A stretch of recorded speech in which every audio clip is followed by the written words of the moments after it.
Welcome to my Burning Crusade Mage Aoe leveling guide, where I'll cover my farming locations, useful tips and tricks, rotations, and my talent trees.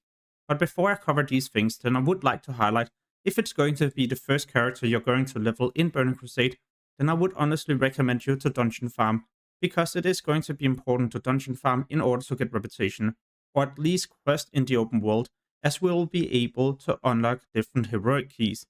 If it's going to be a second character, well, then you don't really need to worry that much. In Burning Crusade Anniversary, they have introduced an item you can buy on a main character, and all of a sudden you will unlock heroic keys just by reaching friendly on all characters. Nonetheless, leveling in dungeons is going to be the quickest way to max level, as we have got no competition in here, unlike the open world. Therefore, I would also recommend you to watch my level 60 to 70 dungeon leveling guide. You can find this in the description. Alright, starting with my different talent trees. This is how my build looks like at level 60, and for those of you wondering the talent order, it can be seen here. As I progress through the different levels, I'll spend the remaining talents like this until I reach level 70, and this is also my max level build for AoE open world gold farming, but also if I would like to do dungeons to get my pre-raid base gear. The reason why I don't spend any points into improved Frostbolt is because I'm leveling as an AoE build, and I never use a single target spell in my rotations. Make sure not to spend any points into Frostbite. If you accidentally do so, well, then head back to your trainer and unlearn your talents right away. Here's a quick example. When you AoE farm, you would like the enemies to be stacked on top of each other, not spread like it currently is because of Frostbite.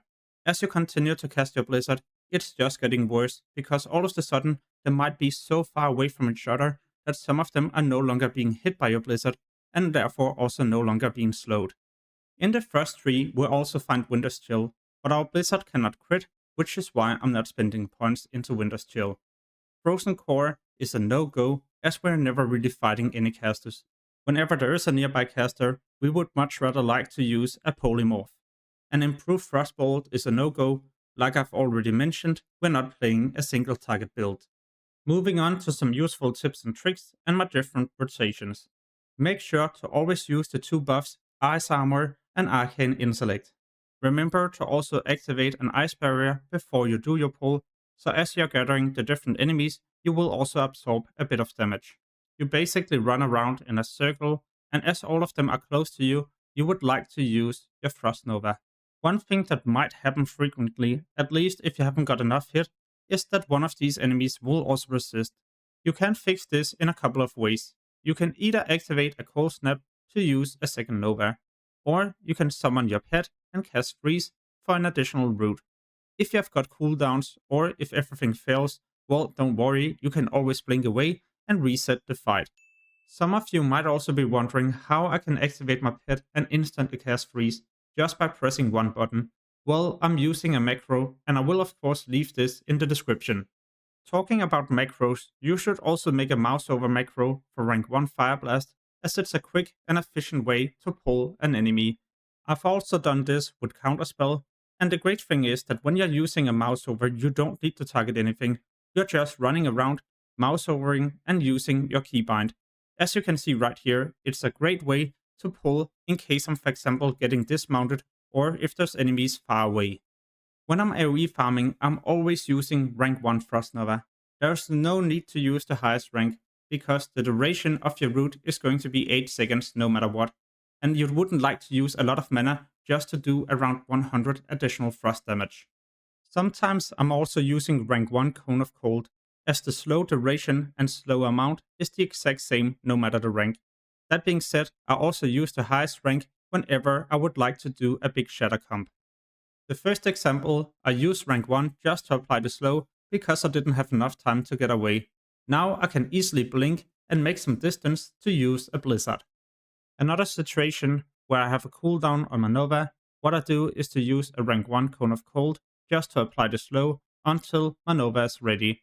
And here I could then activate the highest rank to do a big crit, followed by spamming Arcane Explosions and waiting for the next Cone of Cold to be ready. This is an efficient way to also kite without having to use your Blizzard. In a moment, I will show you all my different farming locations, but first I would like to share the last trick. You can use a polymorph on a target where you would also like to root all the other enemies. You will of course not be able to use your mount, and this is a big disadvantage, but then again, if it were a more difficult target, it would be great not to receive any hits from that one. Here I then root them, and I can start using my Blizzard. Alright, moving on to my different farming locations, starting with Hellfire. These two spots has got all these birds, and it's amazing at level 60 and all the way up to around 62. I wouldn't stay here further, even though you would be able to get decent experience past level 62, but there's other important farms to do. In Hellfire, you can for example go to this location from level 61 and up to around 63. You could also start this at level 60, but be aware, some of these creatures are level 63, so there's a higher chance they will also resist. Why would I prefer this over the different birds?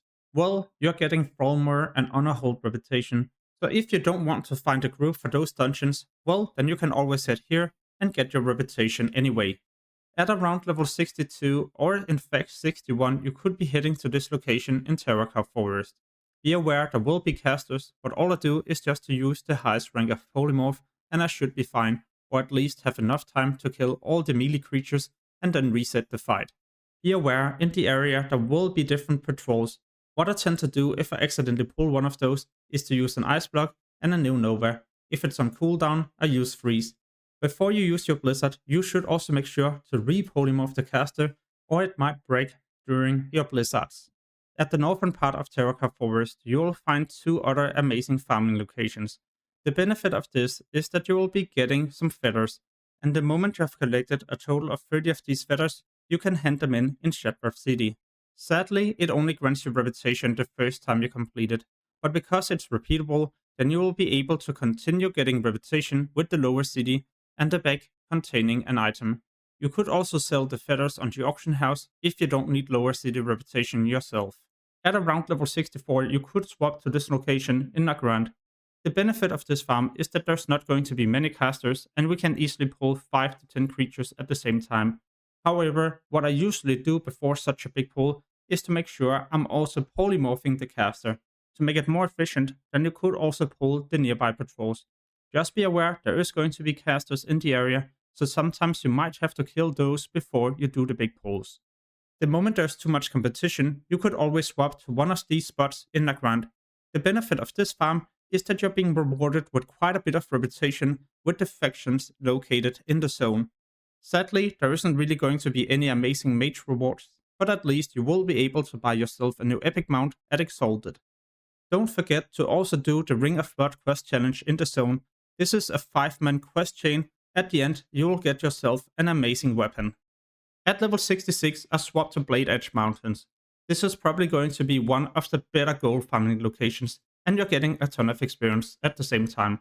Be aware that these are also casting Drain Life and other AoE abilities, so it's important you always try to max range in order for you to not be hit by any of these abilities.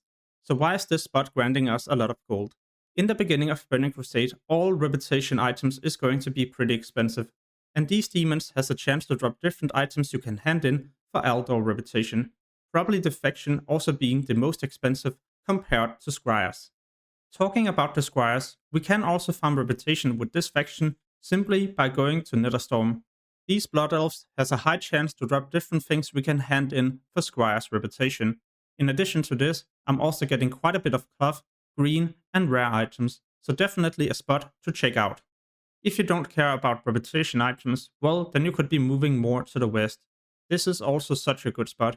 The only thing you gotta be aware of is that there's going to be a creature teleporting to you, so you either gotta polymorph the Stalker or make sure not to pull it at all.